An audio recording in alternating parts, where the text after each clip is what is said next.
그동안 부명에게 있어 병원은 정의와 구명의 상징이었으며 여기에는 세상에서 가장 흔들릴 수 없는 공정함이 존재한다고 믿어왔다.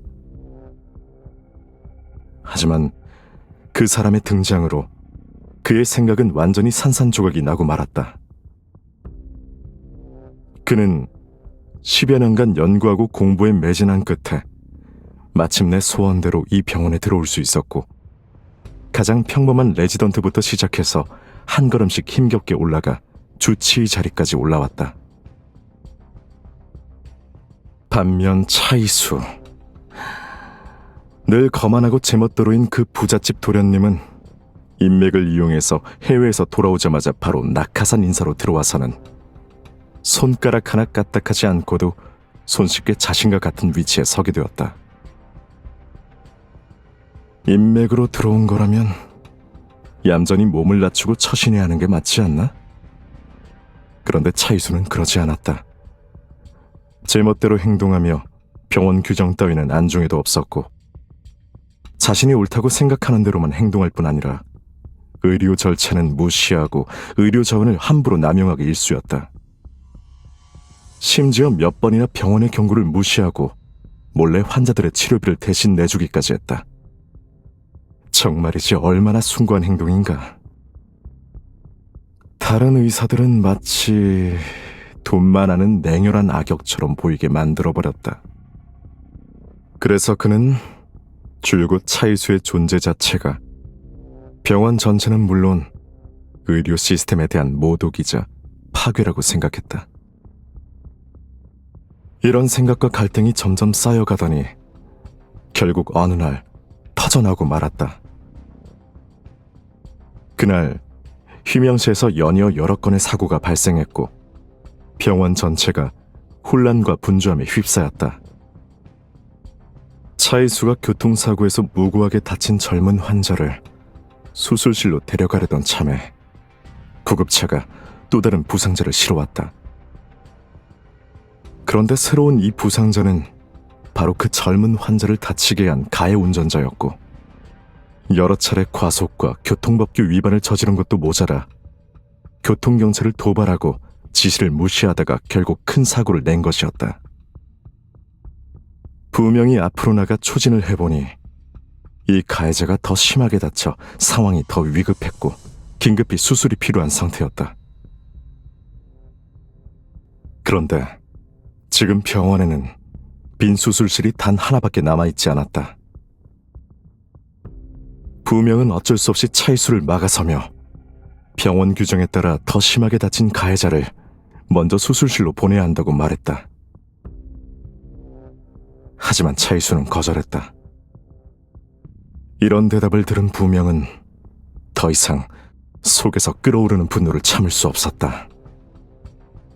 또 병원 규정을 어기는군. 규정대로라면 중상 환자부터 먼저 치료해야 한다고! 그는 차이수를 향해 화를 내며 소리쳤다. 차이수는 그런 그를 차갑게 바라보며 한치도 물러서지 않았다. 그는 부명에게 자신을 가로막지 않았다면 피해자는 이미 수술실에서 치료받고 있었을 거라고 말했다. 더군다나 가해자에 비해 피해자의 생존율이 더 높은데 규정이 그렇다고 해서 피해자가 치료를 늦게 받아 더 큰 생명의 위험에 빠지도록 내버려 둘 수는 없다는 것이었다. 이건 그의 원칙이었다. 하지만 부명은 설령 생존율이 같더라도 차이수는 피해자를 더 구하고 싶어 한다는 것을 알고 있었다. 서로 한치도 물러서지 않은 이 첨예한 대립은 결국 사고에서 더 심하게 다친 또 다른 부상자가 수술실로 들어가면서 급작스럽게 끝이 났다. 차이수는 수술실이 사용 중인 것을 보고 더 이상 고집하지 않았고 피해자와 함께 서둘러 그곳을 떠났다. 부명은 여전히 분노에 찬 채로 주먹을 쥐고 수술실 밖에서 한동안 서 있다가 간호사의 부름에 정신을 차리고 교통사고 가해자의 치료를 조율하러 갔다. 차이수의 행동은 잘못된 것이었고 그의 행위와 생각은 사실 정의와는 전혀 무관한 것으로 단지 개인적인 영웅주의를 만족시키기 위한 것에 불과했다. 그는 애초에 의사가 될 자격이 없었고 시스템을 흔들어 모든 것을 더욱 혼란스럽게 만들 뿐이었다. 부명은 마음속으로 이 말만 계속해서 되뇌었다.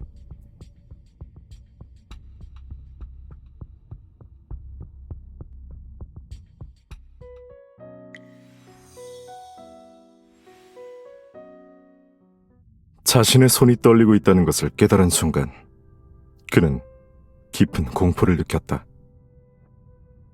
이건 그저 일반적인 수술이었다.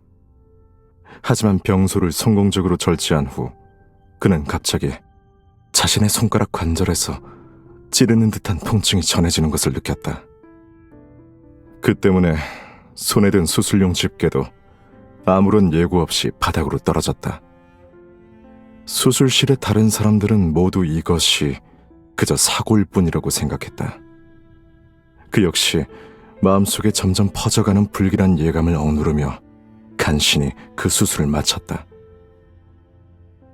하지만 수술실에서 나와 탈의실에 기진맥진하게 주저앉았을 때 그는 오른손의 떨림이 아직 멈추지 않았다는 것을 깨달았다. 떨림은 그다지 뚜렷하지 않아 평범한 사람이라면 별로 대수롭지 않게 여겼을지도 모른다. 하지만 수술대 앞에 서야 하는 의사에게 이 떨림은 모든 정밀한 움직임에 치명적인 영향을 미칠 가능성이 매우 높았다. 처음엔 며칠 동안 쉬지 않고 일하느라 좀 피곤해서 그런 거라고 생각했다.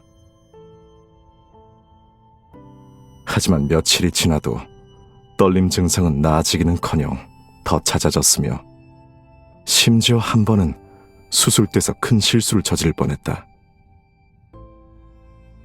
그는 자신이 가장 두려워했던 일이 현실이 되었다는 사실을 깨달았다. 그는 한때 사신의 손에서 무수한 생명을 구해냈던 자신의 손을 바라봤다. 섬세하고 강인했으며 오랜 세월의 정밀한 움직임 때문에 관절이 굵어져 있었다. 메스를 쥘 때면 그의 손은 메스와 거의 하나가 되었다.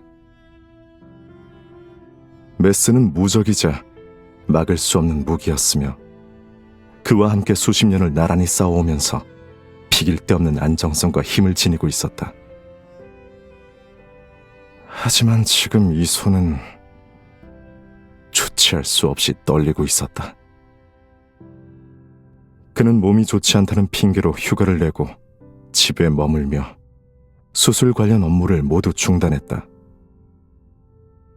하지만 오랫동안 그를 봐왔던 환자들은 여전히 그의 진료를 받기 위해 병원을 찾았고 간호사에게 그가 언제쯤 다시 수술을 집도할 수 있을지 물었다.